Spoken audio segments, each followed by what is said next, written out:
मनुष्य जन्म घेतो, वाढतो, सुख दुःख अनुभवतो आणि एक दिवस मृत्यूच्या दारात पोहोचतो. पण मृत्यू म्हणजे शेवट आहे का? हा प्रश्न हजारो वर्षापासून मानवाला सतावत आला आहे. भारतातील ऋषीमुनी, संत, योगी आणि अनेक धर्मग्रंथांनी या प्रश्नाचे उत्तर शोधण्याचा प्रयत्न केला आणि त्यातून मोक्ष ही संकल्पना जन्माला आली. मोक्ष म्हणजे जन्म मृत्यूच्या अखंड चक्रातून मिळणारी अंतिम मुक्ती. आत्मा जेव्हा सर्व प्रकारच्या बंधनामधून मुक्त होऊन परमात्म्यात विलीन होतो तेव्हा या अवस्थेला मोक्ष म्हणतात. पण हा मोक्ष नेमका कोणाला मिळतो?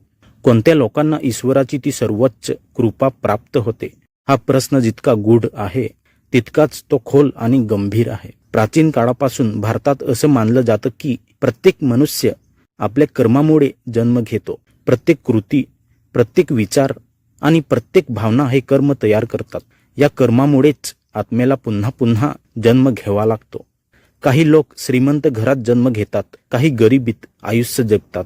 काहींना लहानपणापासून सुख मिळतं तर काहींना दुःख. हे सर्व त्यांच्या पूर्वजन्मीच्या कर्माचं फळ मानलं जातं. पण या सगळ्या चक्रातून कायमचं मुक्त होणं म्हणजे मोक्ष. मोक्ष कोणाला मिळतो याचं उत्तर शोधण्यासाठी प्रथम माणसाने स्वतःला समजून घ्यायला हवं. कारण बहुतेक लोक स्वतःला फक्त शरीर समजतात.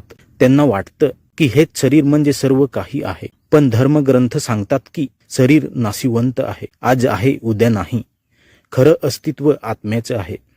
आत्मा अमर आहे, तो ना जन्म घेतो ना मरतो. भगवद्गीतेमध्ये भगवान श्रीकृष्ण अर्जुनाला सांगतात की जसा माणूस जुने कपडे टाकून नवीन कपडे घालतो तसाच आत्मा जुने शरीर सोडून नवीन शरीर धारण करतो. म्हणूनच मोक्ष म्हणजे शरीराची नाही तर आत्म्याचा विषय आहे. ज्या लोकांच्या मनात लोभ, मोह, क्रोध, मत्सर आणि अहंकार भरलेला असतो त्यांना मोक्ष मिळणं कठीण मानलं जातं.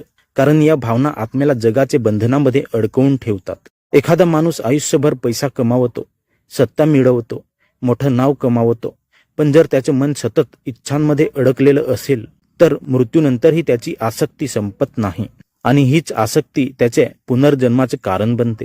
म्हणून संतांनी नेहमी सांगितलं की मनुष्याने संसारात राहावं पण संसार मनात ठेवू नये.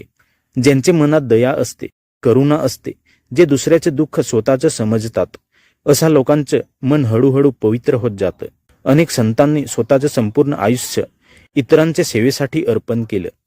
त्यांनी कधीही स्वतःच्या सुखाचा विचार केला नाही. कारण त्यांना समजलं होतं की खरा आनंद हा इतरांना आनंद देण्यात आहे. जे लोक निस्वार्थपणे सेवा करतात त्यांचे कर्मबंधन कमी होत जातं. कारण त्यांची कर्मे स्वार्थासाठी नसतात, ते फक्त मानवतेसाठी जगत असतात. अशा आत्म्याला मोक्षाच्या मार्गावर पुढे जाणं सोपं होतं. मोक्ष मिळवण्यासाठी भक्तीलाही अत्यंत महत्त्व दिलं गेलं आहे.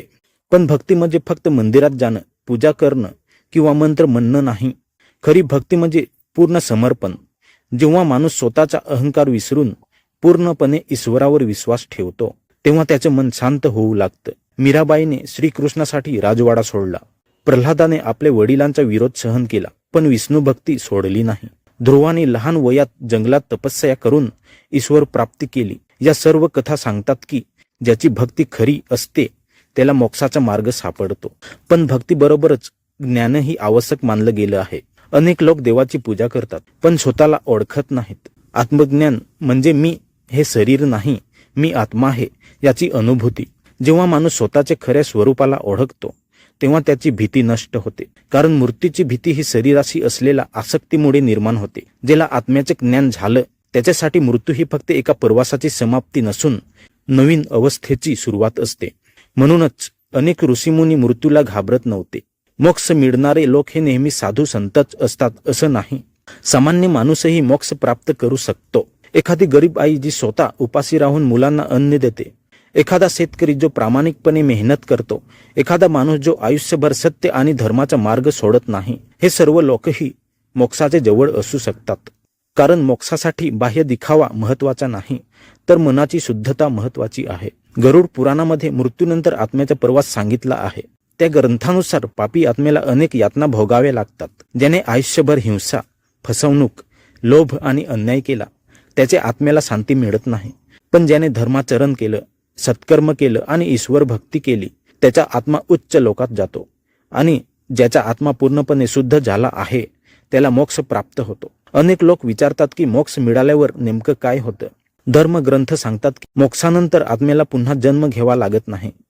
त्याला दुःख राहत नाही, भीती राहत नाही, इच्छा राहत नाही. आत्मा परम शांती अनुभवतो. जसं नदी शेवटी समुद्रात विलीन होते, तसाच आत्मा परमात्म्यात विलीन होतो. तेथे ना दुःख असतं, ना वेदना, ना मृत्यू, फक्त अनंत शांती असते. काही संतांचे मते मोक्ष हा मृत्यूनंतर मिळणारा अनुभव नाही, तो जिवंतपणेही अनुभवता येतो. जे माणसाच्या मनात कोणाबद्दल द्वेष नाही, ज्याला लोभ नाही, ज्याने स्वतःच्या इच्छांवर विजय मिळवला आहे, जो प्रत्येक परिस्थितीत शांत राहतो, तो जिवंतपणेच मुक्त असतो. अशा व्यक्तीला बाह्य सुख दुःखांचा फारसा परिणाम होत नाही, कारण ज्याने स्वतःचे मन जिंकलं असतं.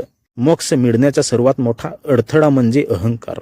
मी मोठा आहे, मी श्रेष्ठ आहे, माझ्याशिवाय काहीच होऊ शकत नाही, ही भावना माणसाला ईश्वरापासून दूर नेत असते. रावण अत्यंत विद्वान होता, पण त्याचे अहंकारामुळे त्याचा नाश झाला. दुसरीकडे हनुमानजी अत्यंत शक्तिशाली असूनही नम्र होते, म्हणूनच ते भगवान रामांना प्रिय झाले. नम्रता आत्म्याला हलकं बनवते, तर अहंकार त्याला जखडून ठेवतो. आजच्या काळात लोक मोक्षापेक्षा पैसा, प्रसिद्धी आणि भौतिक सुखांच्या मागे धावतात, पण जितक्या इच्छा वाढतात तितकं मन अधिक अस्थिर होतं. एखादी इच्छा पूर्ण झाली की दुसरी निर्माण होते, आणि या अखंड इच्छाच माणसाला संसाराच्या चक्रात अडकवून ठेवतात.